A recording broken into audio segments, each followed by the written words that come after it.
Saya dah umum semalam, Perkasa akan menganjurkan perbincangan meja bulat malam besok.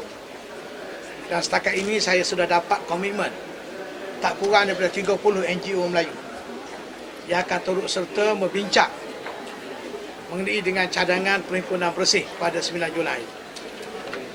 Dan kita akan bincang dari segi semua sudut, termasuk dari segi keselamatan, kesan kepada ekonomi, kesan kepada pelancongan negara kita, kemudian dari segi aspek politik, keselamatan, dan kita akan merumuskan apa strategi tindakan kita. Cuma saya nak maklumkan di sini, jika mereka teruskan juga dengan perhimpunan ini, Perkasa sudah buat ketetapan selaku Presiden, saya akan lawan habis-habis. Artinya pada hari tersebut akan berlaku pertemuan. Ini saya umum dengan secara terbuka. Dan kita kalau ini berlaku, ianya kerana untuk kebaikan. Sebab seperti mana kata YB Datuk Zahir, YB Zulkifli tadi, tidak ada sebab dia nak buat perhimpunan ini. Boleh buat di stadium, boleh buat tempat yang selamat, boleh hantar memorandum. Tapi nak buat tengah jalan, perhimpunan tengah jalan ala jalan raya ni, seperti di Indonesia ini, boleh menimbulkan kekacauan. Sebab I cannot imagine when there's a big crowd, certain element will come in, throwing the stone, burn the car, berlaku kecederaan seperti di Tunisia. Then from then you can see once it is, orang kata, beyond apa ni, control, dan akan berlaku macam-macam. Maka sebab itu Perkasa akan mempertahankan keselamatan negara ini. Mana bila kita turun, bukan berarti kita nak timbulkan kekacauan, tidak. Tapi kita nak pastikan, nak menghalang daripada perkara ini berlaku. Dan juga bagi membolehkan pihak polis mengambil tindakan. Ini yang kita akan buat untuk keselamatan negara kita. Yang saya katakan tadi, kenapa yang dia nak buat sangat ni? Pengurusi bersih ni, nama dia Amiga, the former president of Bar Council. Dan dia ni, seingatan saya, lawyer kepada Lina Joy, juga yang terlibat dengan IFC, Interfaith Commission, dan juga dengan isu murtad. Dan saya kenal sangat, dan saya mengikuti tindak tanduk Amiga ni. Dan di antara orang yang paling vokal untuk ISA ini dihapuskan.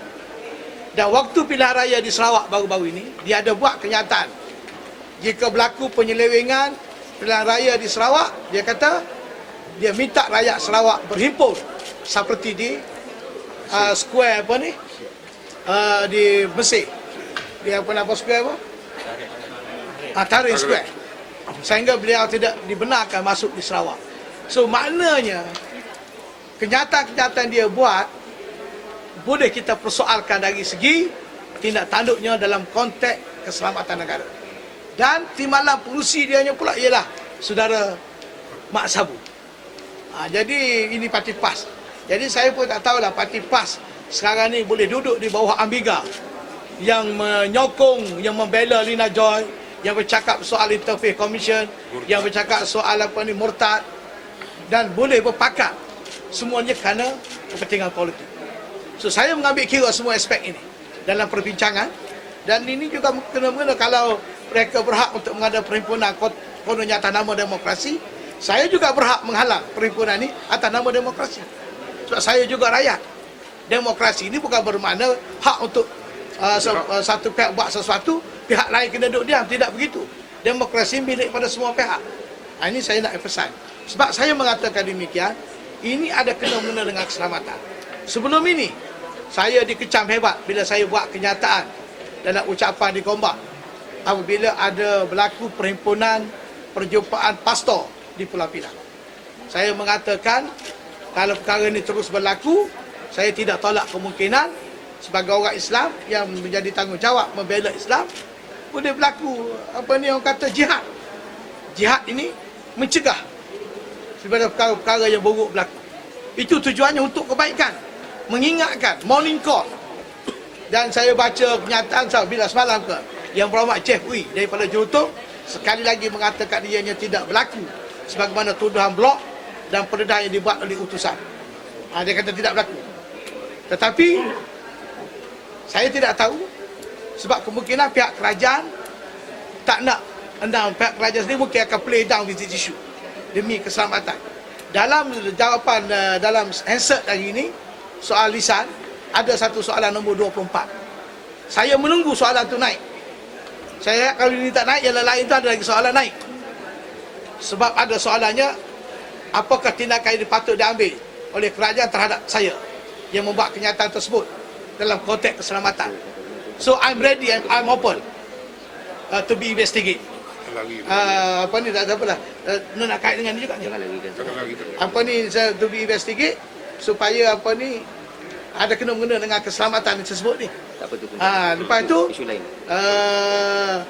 Saya harap perkara naik sebab saya nak minta jawapan daripada kerajaan supaya jangan dia apa ni, sebab saya dapat maklumat bila wakil DAP Razali buat laporan dan saya ada maklumat jawapan. Saya nak beritahu kat Jeffrey, I can prove what is happening.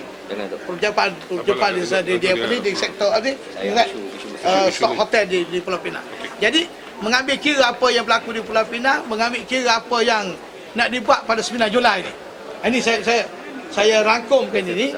Ini membabitkan soal keselamatan. Sure. Yes. Very clear my answer. I will be there.